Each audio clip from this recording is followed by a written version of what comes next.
her state. Governor Paulo rescues over 10 road accident victims on Benin Auchi Highway. In other foreign scene, Yemen's Houthis Prime Minister Ahmed al-Rouhawi killed initially struck. Good evening, this is News at 7 in West Spring Television. My name is Lola Daniel Adc'S. The Minister of the Federal Capital Territory, Osun, on Saturday said he was optimistic that a state of emergency declared in River State would expire next September 18. Disclosed days after casting his vote on the ongoing local government election in the state. Mr. Wike noted that the expiration would pave the way for the State House Assembly to resume its legislative duties. The minister said the conditions were right for lifting the state of emergency since both states and local governments now had representation. President Bola Tinubu had earlier imposed emergency rule in the state to prevent a political crisis, suspending Governor Nalai Fubara, his deputy, and the state assembly for 6 months. Supreme Court said there was no election, they nullified the election. I said there was no election. There was no election. Today we are holding an election, and that's why you see people have come back to also cast their votes. If you do something that's not done to law, of course it will be set aside, and it was set aside. And now that the process is very clear and goes according to the law, nobody's worried. What people are doing is just to come out and get their proof from whoever they want them to represent them at the local government. That is why we have to thank Mr. President for taking the first step to make sure that this election is conducted. First of all, if election is not conducted, you know that Supreme Court has said there's nothing like caretaker committees in local government, and if there are no elected people, it means that funds will not come from the federation account to local government councils. And that means that if the emergency rule is lifted as a local government election, we'll still have the same problem. And now that the government election is taking place, it means that the elected people, then they will get funds directly from the federation account. So everybody was trying out to support the conduct of this particular election. They wanted to stabilize the grassroots level. By the time the state of emergency is lifted on the 18th of September, it means that the governor and the state assembly will go back. So without the government, it will not have been complete. So we're very glad that today we're conducting this election, and by the end of the day, the elected people will emerge and they will be sworn in, and then we know that we'll have elected representatives at the grassroots level. The All Progressives Congress APC Osun State Chapter has rejected accusations by the African Democratic Congress ADC that it is planning to manipulate the 2026 governorship election in the state through the ongoing continuous voter registration exercise. In a statement issued today by APC's Director of Media and Information, Ola Olabisi, the ADC's claims were described as false and frivolous, insisting that the party was attempting to justify its imminent loss of the polls. According to the Osun APC, the allegations are baseless and were born out of fear of defeat. The statement further urged the public to dismiss allegations, saying they were fabrications, adding that no protest by the ADC would prevent its members from fully participating in the registration process. Moving on, the Northeast Governors Forum has ruled that the security challenges benefiting the region can be resolved only through a multidimensional approach.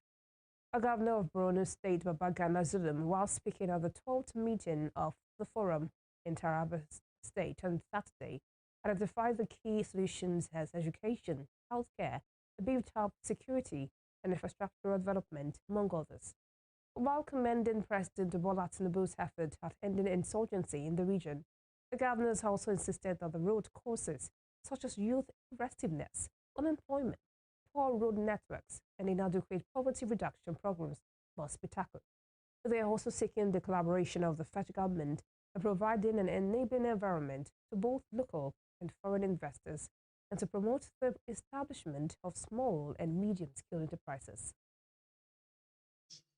The Northeast Governors Forum has over the years remained an important platform for deep reflection, consultation, and collective action towards addressing the peculiar challenges confronting our sub-region. Through our previous meetings, We have consistently demonstrated the power of collaboration and the spirit of brotherhood in tackling issues of common concern.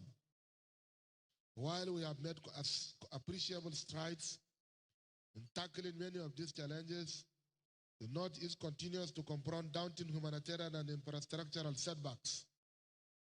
We must therefore reaffirm our unwavering commitment to driving the desired development and renewal of our region. Your Excellencies, distinguished invited guests, ladies and gentlemen, let me commend the relentless efforts of the President, His Excellency Bola Ahmed Tinubu, GCFR, and the armed forces of the Federal Republic of Nigeria in their resolve to eradicate the menace of insurgency. I must also emphasize that the security challenges in the Northeast require a multidimensional approach. We must reiterate our call for increased attention to non-kinetic strategies. This involves addressing the root causes of the unrest by tackling youth unemployment through enhanced vocational and technical education, improving our road networks, revitalizing agriculture, and implementing robust poverty reduction programs.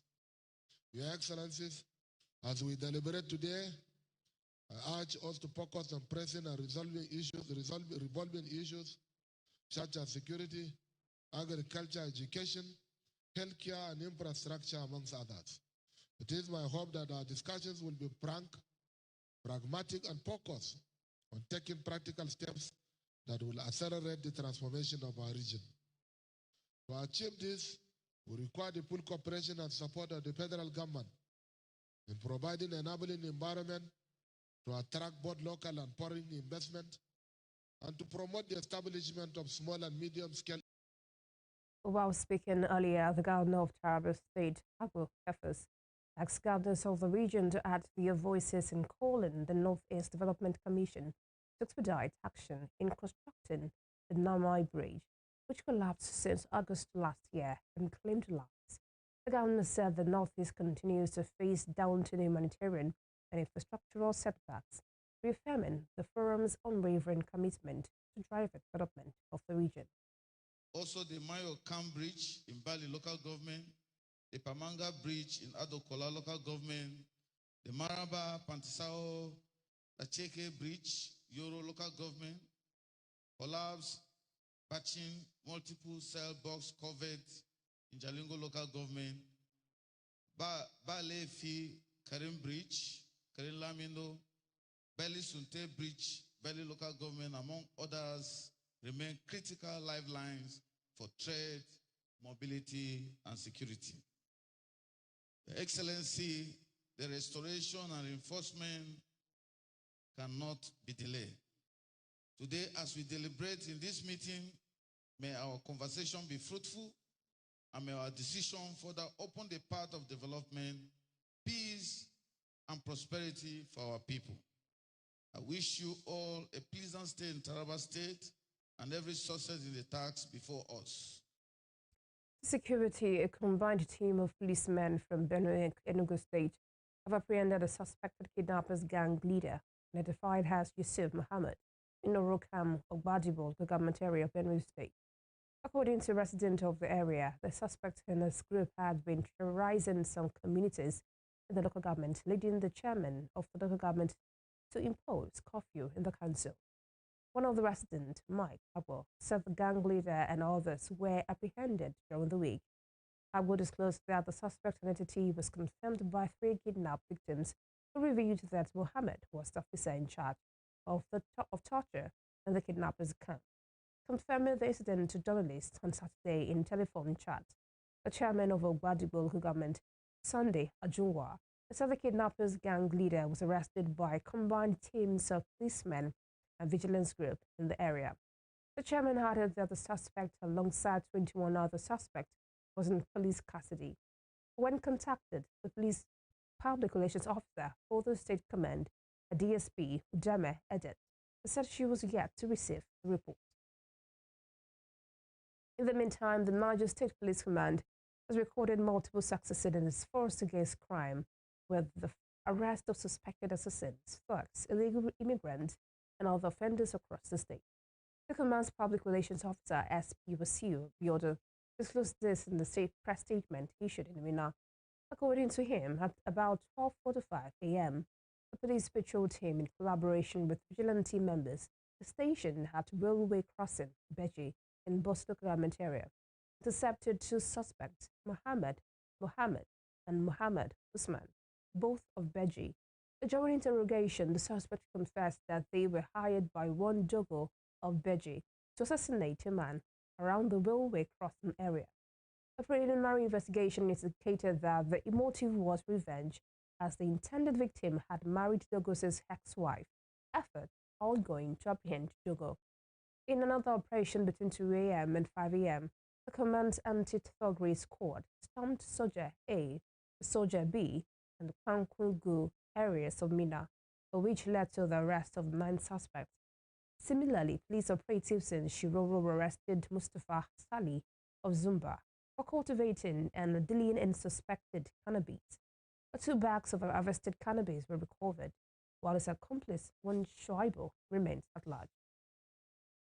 In Zamfara State, at least 13 people died and more than 20 are missing after the boat they crowded abroad to escape an attack by armed men sank in a river. According to local residents, the assailants stormed 2 communities in burning Magaji ward on Friday afternoon, sending locals fleeing toward a nearby riverbank that had a single boat. Shehu Mohammed, a health worker in Benin Magaji, told newsmen that his eldest son and 2 other nieces were among the 13 people who died when the boat, heavily overloaded with people, capsized. The district head of Benin Magaji, Maitama Dakilo, said 13 people from the boat had been confirmed dead, 22 had been rescued, and 22 others were still missing. Zamfara is an epicenter of attacks by armed men, known locally as bandits, amid a surge across the country in recent months of bloodshed that often involves Islamist militias or criminal gangs. In the meantime, the corpse of a 29-year-old has been discovered in the latest boat mishap in Sokoto State. The tragedy struck on Thursday evening after a boat carrying several passengers capsized in the Shagari local government area of the state. It was gathered that the National Emergency Management Agency, NEMA, National Inland Waterways Authority, NIWA, and State Emergency Management Agency, SEMA, in collaboration with local drivers, recovered the corpse of the 29-year-old victim from the river. As of the time of the report, 9 victims of the mishap have already been rescued, while an 80-year-old woman is still missing as the rescue operation continues. This is a 3rd boat mishap in the state in the last 2 weeks, following the incident of Ujiyo village in Goronyo local government area and the Garant Faji village in Sabon Birni. In another development, over 10 people involved in a road accident on the Benin Auchi Highway on Saturday have been rescued through the intervention of the Edo State Governor, Monday Okpoldo. The governor, who was en route to Irua in the Osun central local government area of the state, with his entourage, encountered a heavy gridlock after the bypass and immediately alighted to assess the situation. On arrival at the accident scene, he met several victims in critical condition, many bleeding profusely, while many bystanders stood helplessly.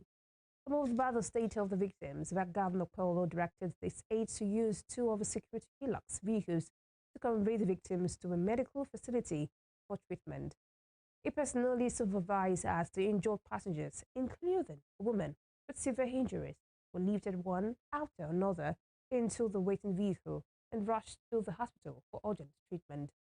Eyewitnesses recounted that the accident occurred when the driver of a white Toyota Venza drove against traffic, resulting in a collision involving 3 commercial minibuses.